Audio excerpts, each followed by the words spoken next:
Guzan or Khan, does it make a difference? Yes. Of course. It makes a difference. Let's stop pretending Because they're not, like, two look, completely different categories. Khan's a guy who, like, he's a good shot blocker to me. Like, I feel like he'd prefer to have a guy actually shoot at him so he could save it. But his field awareness. He's indecisive. He's poor on distribution. He over-exaggerates certain dives. I don't know. We were in Charleston, and we all know what happened in Charleston. Like, how do you not know there's a player right there, and then almost do it again immediately after? I don't know. Maybe if I hadn't witnessed that as my first game watching him, I would have had more hopes. But I mean, even if Guzan has not been playing extremely well in EPL, like even. He's still playing there, he's still playing and has had way, way, way more experience. He's more confident with his decisions. I think he's very, very, very decisive, whether it's always a good thing or not, at least the decision's made. He has control of the defense, though. Right, no, there you go. That's the biggest point. He has control I think regardless of record, his experience, I mean, they could both have the same exact record in the same exact league, versus Khan and Guzan. But I'm saying, but you could have the same exact record, same exact everything, and Guzan has the experience and the knowledge and the depth of field and looking at everybody and saying, hey, distribution-wise, back line-wise. Better command of his back line. Exactly. Yeah. And that's where you've seen that in so many games recently where, I mean, especially the past two, our back line disintegrates. On multiple occasions. We try this forward press, and it's really great when it works, but when it doesn't work, we open up our back line, it disintegrates and falls apart, and that's where the goals come in. It's almost like you're looking for Gonzalez Pires to turn around and tell him what to do. Right. It's supposed to be reversed, like. Yeah, and those two goals, they came within, a minute of each other, right? And so, and then I think in the last game as well, the goals are pretty close to each other. Is there something that they could do about that, or? No, that's the other argument that I'll say. Like, I hate shitting on goalies because you know what, they're the last guy. But like, how many times can you say that Khan really prevented goals rather than people will always say, yeah, maybe Khan could have had that. Like, Bill Hamid, the last game, saved 3 goals. He had a worldie though. For sure.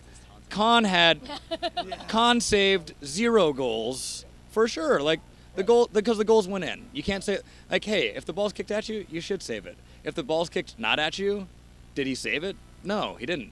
So I have some issues with him, but overall, I think he's done actually a pretty serviceable job. I'm not gonna blame Khan. Yeah, I'm not gonna blame Khan. The other thing is, we should be finishing like that. Yeah. Like last week, we should have had 5 goals in the first 10 minutes, or whatever it was. 26 chances last week. If you go back to the interview before, I think our first game, Darren Eales said something about basically like this team is going to be high scoring on both ends, right? Like it was always known from the beginning that our defense wasn't going to be amazing, but our offense was. So it's going to be a high scoring goal. So you've also got to put that pressure on the offense. Like we were expecting to have goals come in. Where's the offense? Exactly, you have to finish. Well, when the field's only 57 yards wide.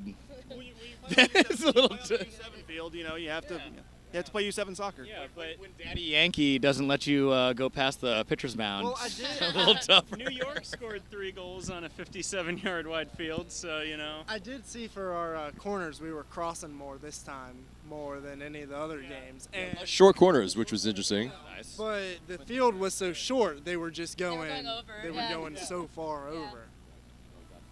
Maybe we should switch to short corners. Yeah.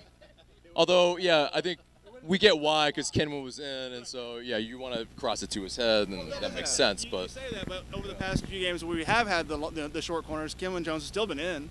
He's still been there. We just do the short corner still. We pass it to the guy next to him, and we play that ball instead of putting the long ball in. and, there's like a stat out there that says the short corners are statistically higher chance of scoring a goal anyway, right? Final thoughts on the game. How will we do against Portland Timbers? Funny story. If it's a full-size field, we're probably gonna win. I got full confidence. That's my theory. We're sticking to it. Full-size field, we got this all day. I want to say this. The Loons beat who they just beat. Sporting Kansas City. If The Loons just beat Minnesota Sporting can Kansas win, City. anything's possible. Minnesota won. We saw Orlando go down. We saw I think the Red Bulls went down. We We had against Union. So this is MLS. It's soccer, and this game is over, and we're on to Portland. That's it. That's all you can do because we're just gonna go in there and we're try to win. And again, we've only been playing together 3 months. We're literally only going to get better together. And like as many complaints as we have against individual players, hey, they haven't played together. Yeah. They haven't played together, and I have like Assad's got to keep the elbows down though. Yeah, like I'm over this. I'm over this. Keep them down. Strap them down. I don't care. Ace bandage. Like. And to steal a line from Brett. May is not when you panic in Major League Soccer. So I'm not overly worried. Hey, and you know what? We're more fun to watch. We got more fans. And you know what? We are the damn hype depot. For Absolutely. If you want to take it to the next home game, sorry, they're out. They're gone. They're already gone. We're selling out every single time. I mean, we have the fan base, and one of the best supported clubs in MLS. So I mean, we're off to a good start there. We're winning, even we're not technically winning on the pitch. We're winning. So there were everybody I think has this kind of fear of are the Fairweather Atlanta fans going to show up and essentially not show up at future games? Because I mean, even today, you had some people show up in Atlanta United gear and blah blah blah, and they left like 82 minutes in. So, thoughts on that? I mean, they weren't part of us.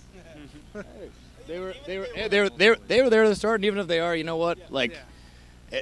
Atlanta is Atlanta United in particular. While we are we have a fickle fan base, I'll say the least, but. You know what? This isn't your parents' team. This is a brand new team, and no matter how many transplants we have in this city, people will stick up and actually root for this team as their first actual MLS team, which is way better than bringing your Cubs or Yankees fandom down here. Which we even if some of the Fairweather fans stop coming, that gives everybody else an opportunity to get a ticket because right now you can't even get a ticket. So as long as we continue to sell out, I'm not worried about it at all. If we continue to sell out, it means the demand's there. So as long as we continue to have the demand, we'll definitely have the supply on their end. So I mean, we just got to keep our heads up. And I mean, it's early in the season. We don't really have anything to worry about yet. I don't think at all. We don't have anything to worry about. What we need to worry about is just continuing to work together and get better as a team. We're the second highest scoring team in MLS. Well, before this weekend, I don't know. Well, yeah, I don't know what it is now. Our goal difference was really good until the last 2 games, but it took until fine. I think it took until this weekend for Joseph Martinez to be dethroned as the #1 on the Audi Index. Right. I mean, come on. 6 weeks, yeah, exactly. So, look, MLS, the rest of you've had plenty of time. Catch up, all right? Catch up.